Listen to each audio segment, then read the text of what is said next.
नोकरीचा आमिष दाखवत अत्याचार केल्याचं हे प्रकरण आहे। सोलापुरातील प्रसिद्ध उद्योजकांसह दोघांवर गुन्हा दाखल करण्यात आला।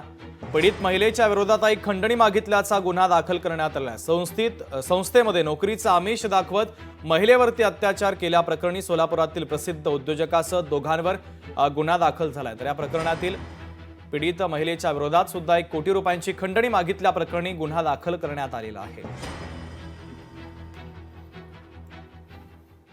ते जर प्रकरण मिटवायचं असेल तर त्यांना शिंगवींना 1 कोटी रुपयाची खंडणी मागितल्याची तक्रार त्यांनी केलेली आहे। त्याच्यावरून पोलीस स्टेशनला गुन्हा दाखल आहे आणि याची जी पीडिता आहे तिने देखील शिंगवींच्या विरोधात 376 आणि अॅट्रॉसिटीची तक्रार दिलेली आहे।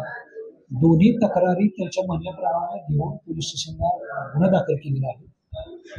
पोलीस स्टेशनला आता दोन्ही बाजूच्या पुराव्यांची शहानिशा करून पुढची योग्य ती कारवाई करण्यात येईल। कुठल्याही स्वरूपाची हार्श ऍक्शन जोपर्यंत पुरावा होत नाही, मिळत नाही, तोपर्यंत घेण्यात येणार नाही।